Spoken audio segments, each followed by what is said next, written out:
Hello all, this is an overview video for Arm CCA and RME. In this video, we'll cover RME and its benefits, its security model, as well as the relationship between Arm CCA, RME, and Dynamic TrustZone. We'll also look at RME architecture using the concept of four worlds, and then discuss some potential use cases for Arm CCA. Let's start with understanding Arm CCA. There are many security concerns driving confidential compute. The need to trust that the third-party hypervisor or cloud computing provider isn't misusing your trusted execution environment's data. Ensuring all system parts are secure against vulnerabilities and supply chain attacks. The need to isolate app data from other software in the system. Breaches in memory encryption and physical attacks against operational servers. And stopping the hypervisor or other system entities from being able to peek at the data in a peripheral device that we're using for an app. So how does Arm CCA resolve these problems? Realm data is isolated from other software entities in the system and moved to a new security state with a small, attestable, trusted computing base. Software, firmware, and hardware is attested at every system boot to ensure system security. TEEs now have dynamically assigned memory at a 4 kilobyte granularity that is isolated from other system entities at a hardware level. Memory encryption contexts allow different system entities to be encrypted independently from other system entities, thus reducing the attack surface for an attacker.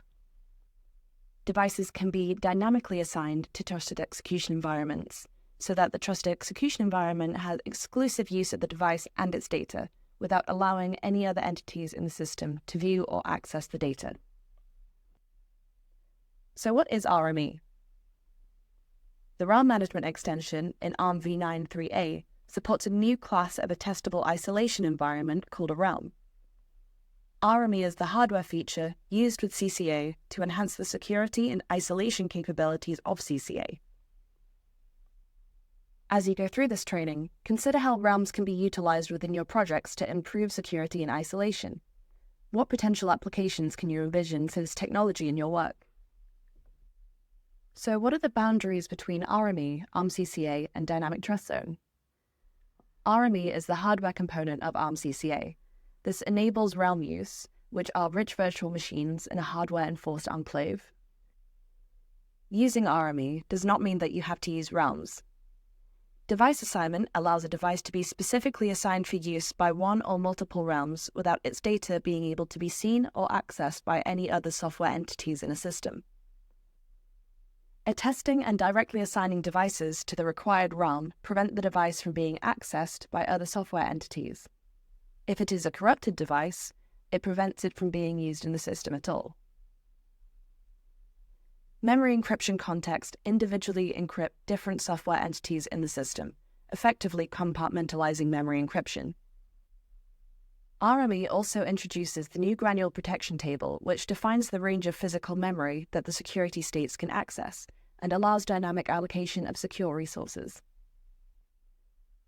You'll need to have RME to use either Dynamic TrustZone or Arm CCA. Arm CCA, or Arm Confidential Compute Architecture, has been introduced to enhance confidential compute. CCA consists of RME plus the software needed to run confidential compute like the RMM, RMI, and RSI. Arm CCA introduces firmware partitioning and isolation of the EL3 monitor, which is used to provide a stronger root of trust and attestation services. It also provides encryption of all data in a secure assigned DRAM through the memory protection engine. Dynamic TrustZone runs similar to normal TrustZone. Realms are not used in Dynamic TrustZone, but instead RME is used to enable the use of trusted virtual machines. Dynamic TrustZone runs similar to normal TrustZone. Realms are not used in Dynamic TrustZone, but instead RME is used to enable the use of trusted virtual machines. Using TrustZone and RME to dynamically assign 4 kilobyte pages of memory between secure and non-secure world so that the VM's memory can be dynamically assigned and deassigned. So to recap, what are some of the features of the Realm Management extension? RME enables realms, which are trusted execution environments. realm data in memory are protected from the host OS or hypervisor by preventing privileged access to resources while allowing the hypervisor to maintain the right to manage them. Realm data are also protected from other software entities in the system, such as normal or secure world apps, operating systems, and other realms. RME supports the attestation of hardware, software, and platform configuration, ensuring that any entities used in an RME or CCA system will not disrupt the security of the system. RME also enables fine-grained dynamic memory protection of realms with a granularity of 4 kilobytes. Unauthorized attempted accesses are registered as granule protection fault using the new CCA granule protection table, which stops the process or attempted access. The GPT is now moved to the root world monitor to control all the GPT accesses between worlds. Realms provide a very similar programming environment to existing non-secure VMs, reducing initial learning requirements to use realms and increasing ease of adoption. So if you have an application or operating system and you don't want the hypervisor or any other entity in the system to be able to see the data, and you want to have it in a trusted execution environment that has the memory security enforced by hardware, then RME and CCA is for you. Now moving on to the RME architecture structure. RME extends the V9A architecture to add more worlds, the realm world and the root world, and adds physical address spaces for each of the new worlds. RME can be used in the same system as normal, non-secure world, and TrustZone. Each world has a physical address space, and physical resources like DRAM can be moved between physical address spaces. To ensure memory security, any time that memory is deassigned in the CCA system, the memory is scrubbed first to prevent access to old data. In the root world, the monitor has its own security state and private address space. The monitor enables context switching of processing element execution between security states and memory assignment to PASs by writing to the GPT. Any accesses from the non-secure world to the realm world have to be passed through the monitor as secure monitor calls. The realm world includes trusted execution environments, or realms, and realm management software like the RMM, RSI, and RMI. Also known as the Realm Management Monitor, Realm Service Interface, and the Realm Management Interface. The RMM enforces protection boundaries between realms. Realm memory has hardware-based isolation managed by a new granule protection table, which is controlled by the monitor at the root level, and any invalid accesses raises a page fault. Realm management is overseen by the Realm Management Monitor. Like normal world virtual machines, realms have vCPUs and can run multiple vCPUs. The normal world hypervisor is used when creating or destroying realms, when assigning or deassigning memory to a realm, when scheduling vCPUs for execution, and when assigning devices. This is to decrease duplication of software elements in the system and to reduce the size of the RMM. The hypervisor can perform these tasks at any time, making realms completely dynamic.